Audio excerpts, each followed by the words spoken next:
اللہ جل مجدہ الکریم کی حمد و ثنا اور نبی کائنات علیہ الصلاۃ والتسلیم پر لا تعداد درود و سلام کے بعد سامعین مکرم، قرآن کریم نے ہمیں حکم دیا ہے وَمَا آتَاكُمُ الرَّسُولُ فَخُذُوهُ، جو رسول تمہیں دیں وہ لے لو، وَمَا نَهَاكُمْ عَنْهُ فَانْتَهُوا، اور جس سے رسول تمہیں روکیں اس سے باز آ جاؤ۔ اور حضور سرور کائنات صلی اللہ علیہ وسلم نے اپنی حدیث مبارکہ میں امت مسلمہ سے فرمایا لا یؤمن احدکم، تم میں سے کوئی آدمی مومن نہیں ہو سکتا حتی یکون ہواہ تبعا لما جئت بہ، جب تک کہ اس کی تمام خواہشات میری لائی ہوئی شریعت کے مطابق نہ ہو جائیں۔ خواہشات شریعت کے مطابق ہوں گی تبھی آدمی حقیقی مومن ہوگا، اور دوسری طرف حضور کے احکامات اور سنتوں کو اپنائے گا تب حقیقی مومن ہوگا۔ حضور نے جن کاموں کو حرام اور ناجائز قرار دیا ان سے بچے گا تب حقیقی مومن بنے گا۔ تو آج جمعۃ المبارک کی اس مختصر نشست کا جو موضوع ہے وہ سنن مہجورہ ہے، ایسی سنتیں جن کو ہم نے ترک کر دیا ہے، اس وجہ سے ترک نہیں کیا کہ وہ سنتیں ثابت نہیں ہیں، بلکہ اپنی غفلت، جہالت، کم علمی، سستی اور کاہلی کی وجہ سے ہم نے ان سنتوں کو چھوڑ دیا ہے۔ اور ان سنتوں پر جن کو ہم نے چھوڑ دیا ہے عمل کا بڑا اجر و ثواب ہے۔ نبی علیہ السلام کی حدیث مبارکہ ہے، نبی کائنات فرماتے ہیں کہ جس آدمی نے میری چھوڑی ہوئی سنت پر عمل کیا، اس کا اجرا کیا، تو اس کو اس سنت پر عمل کا ثواب بھی ملے گا، اور جتنے لوگ اس کو دیکھ کر، اس سے سن کر اس سنت پر عمل کریں گے ان کے برابر بھی اسے اجر ملے گا، اور عمل کرنے والوں کے عمل میں بھی کوئی کمی نہیں آئے گی، ان کے اجر میں بھی کوئی کمی نہیں آئے گی۔ اور جس نے کوئی بدعت جاری کی، نیا طریقہ نکالا، اس کا وبال اسی پر ہوگا، اور جو اس کی دیکھا دیکھی اسے سن کے اس پر عمل کریں گے ان کا گناہ بھی اس آدمی کے ذمے جائے گا، اور عمل کرنے والوں کے عمل میں اور ان کے گناہ میں بھی کوئی کمی نہیں آئے گی۔ اس سے معلوم ہوا ایسی سنتیں جن کو ترک کر دیا گیا ہے، جو مردہ ہو چکی ہیں، ان سنتوں کو اپنانے کا بڑا اجر و ثواب ہے۔ جو آدمی اپنائے گا اس کو بھی اجر ملے گا، اور اس کی دیکھا دیکھی، اس کے بتانے سے، تحریر دینے سے، بیان کرنے سے جو لوگ ان سنتوں پر عمل کریں گے ان لوگوں کو بھی ثواب ملے گا، اور ثواب کا ایک حصہ اس آدمی کو ملے گا جس نے اول اس سنت کو زندہ کیا تھا اور اس سنت پر عمل کیا تھا۔ جو سنتیں ہم ترک کر چکے ہیں ان میں سے سب سے پہلی سنت وصیت کی سنت ہے۔ نبی کائنات صلی اللہ علیہ وسلم فرماتے ہیں کہ تم میں سے کسی آدمی کے پاس کوئی ایسی چیز ہو کہ جس کے بارے میں وصیت ضروری ہو تو اسے چاہیے کہ اس کے بارے میں وصیت کرے، اور اس پر 2 دن ایسے نہیں گزرنے چاہیے مگر یہ کہ اس کے پاس وصیت لکھی ہوئی موجود ہو۔ آج ہم نے سرے سے ہی سنت کو ترک کر دیا ہے۔ لین دین کے معاملات، قرض کے معاملات، آپس میں جو معاہدہ طے کیا اس کے معاملات ہم تحریری طور پہ اپنے پاس نہیں رکھتے، جس کی وجہ سے اگر ایسے بندے بیچارے کی وفات ہو جاتی ہے تو اس کے گھر والوں کو پتہ ہی نہیں ہوتا کہ اس نے کس کس کا کیا کیا قرض دینا ہے اور کیا کیا چیز کس کس سے اس نے وصول کرنی ہے۔ تو وصیت پہلی سنت ہے جسے زندہ کرنے کی اب ضرورت ہے، اور میں اور آپ انشاءاللہ العزیز اللہ کے فضل و کرم سے اس سنت کا اجرا کریں گے، اور وہ ثواب حاصل کریں گے جو نبی علیہ السلام نے بیان کیا اپنی حدیث میں کہ جس نے میری سنت کا اجرا کیا اس کو اس کا اجر ملے گا، اور جو اس پہ عمل کرے گا اس کو اس کا بھی اجر ملے گا۔ اور عمل کرنے والوں کے عمل کے اجر میں بھی کوئی کمی نہیں آئے گی۔ تو اس سنت کو زندہ کرنے کی ضرورت ہے۔ وصیت لکھی ہوئی تحریری طور پر موجود ہو، ایک کاپی پاس رکھ لیں،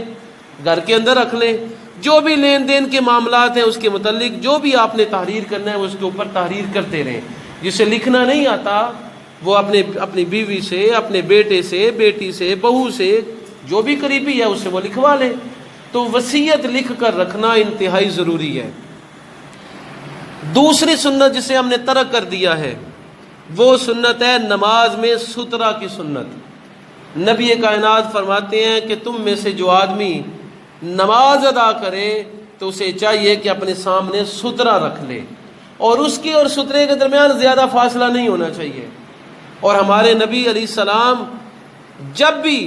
میدانی جگہوں میں نماز ادا کیا کرتے تھے تو حضرت بلال آپ کا عصا اٹھا کے رکھا کرتے تھے، یا برچھی ان کے پاس تھی، برچھی ان کے پاس تھی جسے اٹھا کے رکھا کرتے تھے، اور حضور کے سامنے نماز پڑھنے سے پہلے گاڑ دیا کرتے تھے۔ حضور اس کے پیچھے نماز پڑھتے، اب آگے سے جو بھی گزر رہا ہے، جہاں بھی آ جا رہا ہے، نہ نمازی کو اس کا کوئی گناہ ہے نہ گزرنے والے کو گناہ ہے۔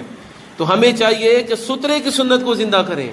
جب بھی میدانی علاقے میں نماز پڑھیں تو اپنے سامنے کوئی ایسی چیز رکھ لیں کہ جو کم از کم 1 فٹ بڑی ہو اور 1 انگل کے برابر جو ہے وہ موٹی ہو، تاکہ آگے سے گزرنے والے کو گناہ نہ ہو۔ اور مسجد میں نماز پڑھیں تو پھر کیا کریں؟ کوشش کریں کہ پہلی صف میں نماز ادا کریں، اور اگر پہلی صف میں نماز ادا نہیں کر سکتے، جماعت کا وقت قریب ہے اور آپ نے نماز پڑھنی ہے اور آپ کو یہ خدشہ ہے کہ کہیں میں جماعت کے درمیان رکاوٹ نہ بنوں، پھر اس جگہ نماز ادا کریں جس جگہ آپ کے سامنے سے کوئی گار نہ گزرے۔ جس طرح ستون ہے اس کے سامنے نماز پڑھیں، دیوار کو اپنا سترہ بنا لیں، وہاں پر نماز ادا کریں، یا کسی ایسی جگہ پر نماز ادا کریں مسجد میں جہاں عام طور پہ گزرنے کا راستہ نہیں ہے۔ یہی وجہ ہے کہ حضور نے دروازوں میں اور گزرگاہوں میں نماز پڑھنے سے منع کیا ہے۔ جماعت جب ہو رہی ہو تب معاملہ اور ہے،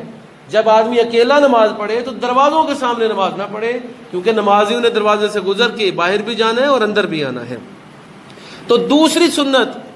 جس کو زندہ کرنے کی ضرورت ہے وہ یہ ہے کہ جب بھی آدمی نماز پڑھے تو ایسی جگہ نماز پڑھے کہ جہاں پر اس کے سامنے سے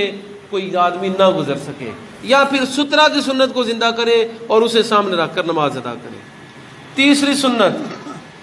جوتا پہننے کی سنت ہے، اسے بھی تقریباً ہم نے ترک کر دیا ہے۔ جوتا پہننے کا اور اتارنے کا سنت طریقہ یہ ہے کہ جب آدمی جوتا پہنے تو دایاں پاؤں جوتے میں پہلے ڈالے،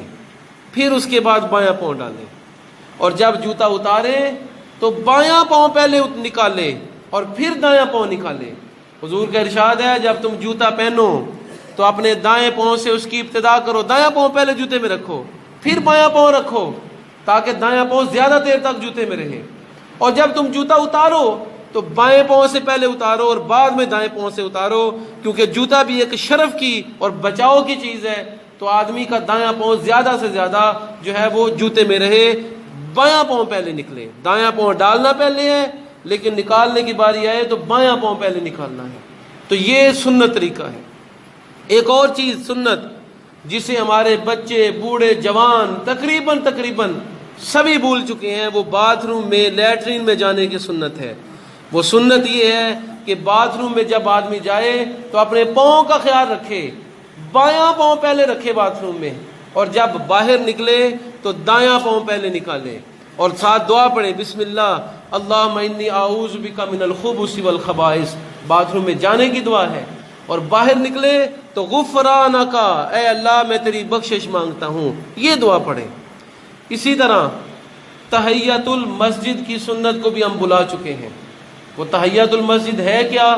کہ جب آدمی نماز کے لیے مسجد میں آئے اور وقت ہو تو وہ 2 رکعت نماز ادا کر لے، اگرچہ اس سے پہلے وہ سنتیں ادا کر چکا ہے یا ابھی اس نے سنتیں ادا کرنی ہے، تو وقت ہے تو 2 رکعت تحیۃ المسجد ادا کرے، کیونکہ نبی علیہ السلام کا ارشاد ہے تم میں سے جو آدمی مسجد میں آئے بیٹھنے سے پہلے اسے چاہیے کہ 2 رکعت نماز ادا کر لیا کرے۔ اسی طرح تحیۃ الوضو کی نماز بھی، تحیۃ الوضو جو ہے وہ بھی ہم ترک کر چکے ہیں، حالانکہ یہ نبی علیہ السلام اور آپ کے صحابہ کی سنت ہے۔ حدیث میں آتا ہے کہ حضور نے حضرت بلال سے پوچھا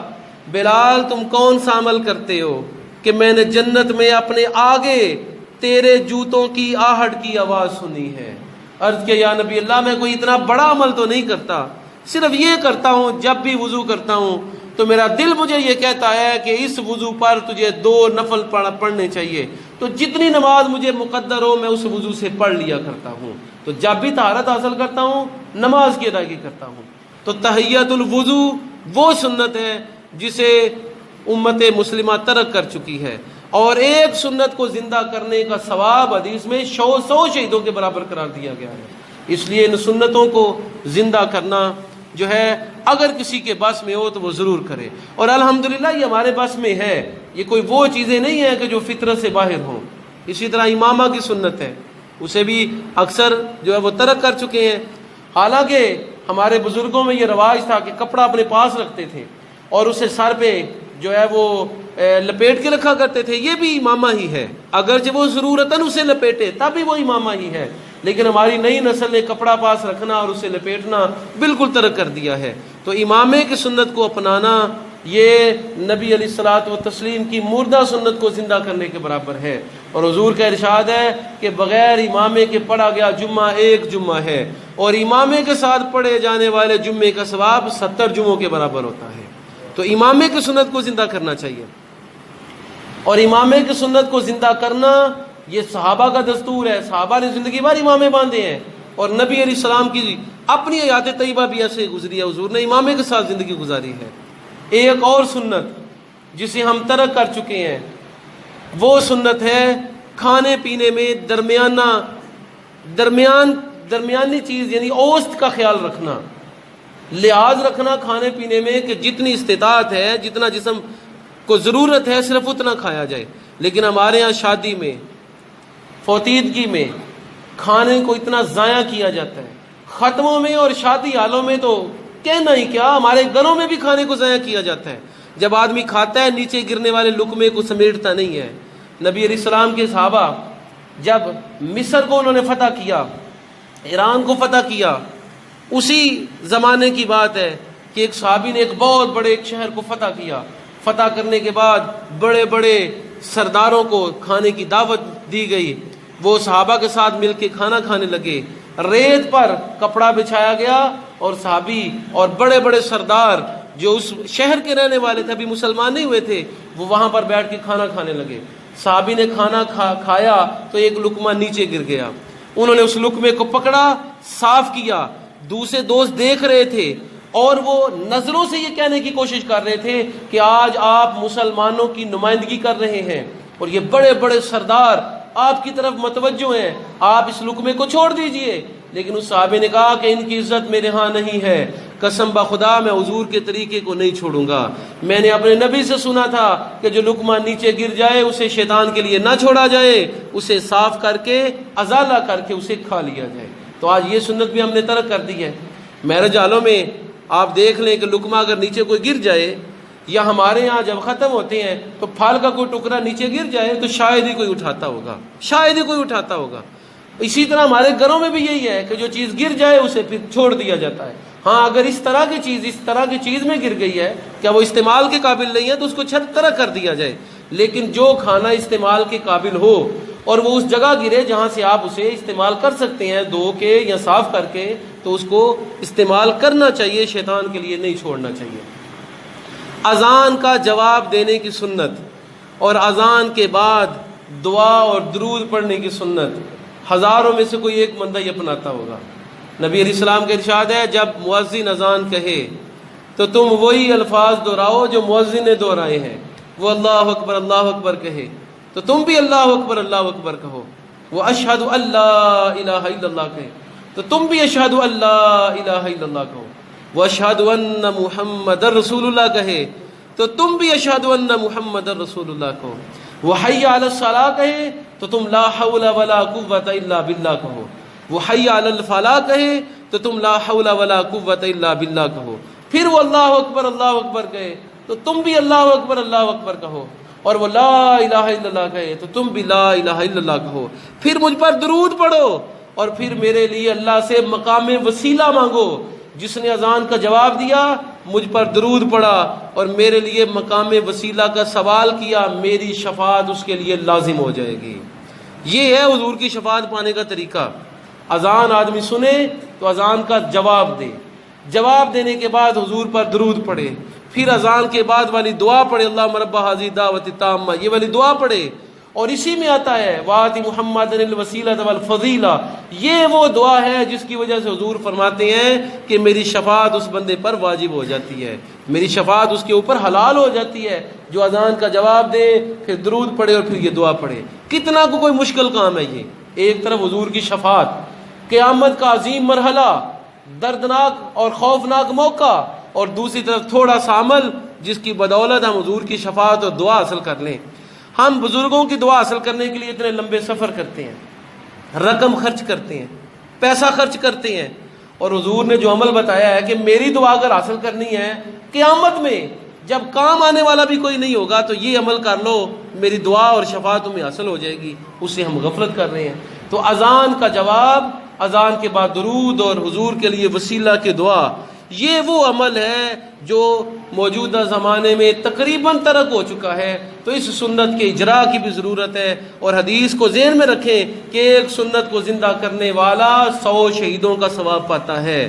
اور ان لوگوں کا ثواب بھی اسے ملتا ہے جو اس پہ عمل کرتے ہیں، اور ان کے اجر میں بھی کمی واقع نہیں ہوتی۔ ایک اور سنت جسے ہم ترک کر چکے ہیں وہ ہے تجہیز و تکفین میں جلدی کرنا۔ کوئی آدمی فوت ہو جائے تو اسے دفنانے میں، اس کی نماز جنازہ پڑھنے میں، کفن بنانے اور پہنانے میں جلدی کرنا۔ لیکن ہمارے ہاں تو یہ فیشن بن گیا ہے کہ اب خامد باہر ہے تو وہ آئے گا 3 دن کے بعد تو تبھی دفن کرنا ہے، بیٹا سعودی عرب ہے اسے چھٹی ملے گی، آئے گا تو تبھی دفن کرنا ہے۔ اور بلکہ ہمارے ہاں تو یہ بھی رواج پروان چڑھ رہا ہے کہ نماز جنازہ کا اعلان کر دیا جائے، پھر انتظار کروایا جائے، امام بھی اور نمازی بھی انتظار کریں، 2 گھنٹے قبرستان میں بیٹھے رہیں جنازگاہ میں، اور پھر کوئی مہمان لاہور سے چلا ہے اور ابھی وہ آئے گا 2 گھنٹے کے بعد اور پھر نماز ہوگی، پھر کوئی اور مہمان آئے گا اور پھر نماز ہوگی۔ تو یہ طریقہ کار انتہائی نامناسب اور سنت کے عین خلاف ہے۔ حضور فرماتے ہیں کہ تم میں سے جو آدمی فوت ہو جائے اس کی نماز جنازہ میں اور تدفین میں جلدی کرو، اگر نیک ہوگا تو اس کو اس کے اجر اور ثواب اور اللہ کے انعامات میں تم جلدی پہنچاؤ گے، اور اگر کوئی برا ہوگا تو کم از کم اپنے کندھوں سے اس کا بوجھ اتار پھینکو گے۔ تو نبی علیہ السلام نے تجہیز و تکفین میں جلدی کرنے کو حکم دیا ہے، جبکہ ہم تجہیز و تکفین میں بہت زیادہ جو ہے وہ اس میں سستی کا اظہار کرتے ہیں۔ اسی طرح نبی کائنات صلی اللہ علیہ وسلم نے بیٹھ کر کھانے پینے کا حکم دیا ہے۔ حضور نے کھڑے ہو کر کھانے پینے سے منع کیا۔ حضرت انس نے جب یہ حدیث بیان کی تو جناب قتادہ نے ان سے پوچھا کہ انس مجھے یہ بتائیں کہ کھڑے ہو کر کھانا تو منع ہے، پینا منع ہے، تو کھانے کا کیا حکم ہے؟ فرمایا یہ اس سے بھی زیادہ خبیث اور برا عمل ہے۔ تو نبی علیہ السلام کی سنت ہے کہ بیٹھ کر کھایا پیا جائے،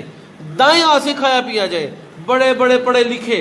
پروفیسر اور بڑی بڑی ڈگریاں لینے والے اور سائنس اور آرٹس کے بڑے بڑے معلمین دیکھے گئے ہیں اس بات میں کہ کھانے کے اصول اور قوانین کا پتہ نہیں ہے، اپنے سامنے سے نہیں کھاتے، دائیں بائیں بوٹیاں ڈھونڈتے اور چیزیں ڈھونڈتے ہوئے نظر آتے ہیں، پھر کھانا بھی دائیں ہاتھ سے نہیں کھاتے۔ اور پھر کھانے کا جو دستور حضور نے بتایا ہے کہ چند لقمے جو آدمی کی پیٹ کو سیدھا رکھے اتنے ہی کافی ہیں، زیادہ کھانا چاہے تو پیٹ کے 3 حصے کر لے، ایک حصہ پانی کے لیے، ایک کھانے کے لیے، اور ایک کم از کم اپنی سانس آکسیجن کے لیے، سانس کے لیے رکھ لے۔ تو یہ سنتیں آج ہم نے کھانے پینے کے حوالے سے بھی ترک کر دی ہیں۔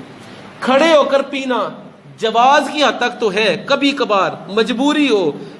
اصل سنت یہی ہے کہ آدمی بیٹھ کر کھائے اور بیٹھ کر ہی پیے، اور دائیں ہاتھ کا خیال رکھے، دائیں ہاتھ سے کھائے اور شروع میں بسم اللہ کہے۔ ایک صحابی کہتے ہیں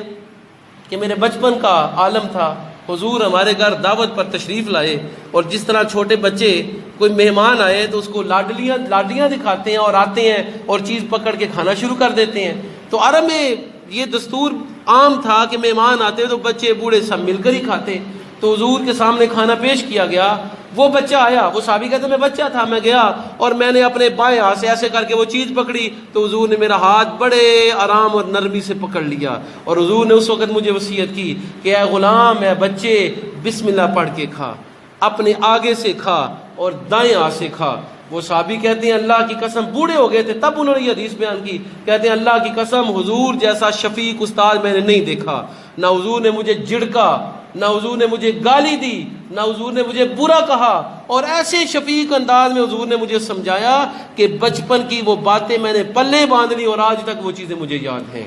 تو یہ نبی علیہ الصلوۃ والتسلیم کا طریقہ تھا کہ دائیں ہاتھ سے کھایا جائے، سامنے سے کھایا جائے اور اللہ کا نام لے کر کھایا جائے۔ تو یہ وہ سنتیں ہیں جسے ہم ترک کر چکے ہیں۔ سترہ کی سنت ہے، نماز جنازہ میں جلدی کرنے کی سنت ہے، اسی طرح اذان کا جواب دینے اور اس کے بعد درود پڑھنے اور دعا پڑھنے کی سنت ہے، اور اسی طرح جوتا پہننے کی سنت ہے کہ دایاں پاؤں پہلے پہنا جائے، مسجد میں آیا جائے تو دایاں پاؤں پہلے رکھا جائے، باتھ روم میں داخل ہوا جائے تو بایاں پاؤں پہلے رکھا جائے اور باہر نکلتے وقت دایاں پاؤں پہلے رکھا جائے۔ یہ وہ سنتیں ہیں جنہیں ہم ترک کر چکے ہیں، اور ان میں سب سے اہم سنت وصیت کی سنت ہے کہ حضور نے فرمایا 2 دن نہ گزرے مگر وصیت لکھی ہوئی ہو۔ ہماری ساری عمر ہی گزر جاتی ہے اور ہم نے وصیت لکھی نہیں ہوتی۔ اللہ مجھے اور آپ کو عمل کی توفیق مرحمت فرمائے، ہم سب کا خاتمہ بالخیر فرمائے، اور حضور کی سنتوں پر عمل کی توفیق مرحمت فرمائے۔ وآخر دعوانا ان الحمد للہ رب العالمین ورحمۃ اللہ۔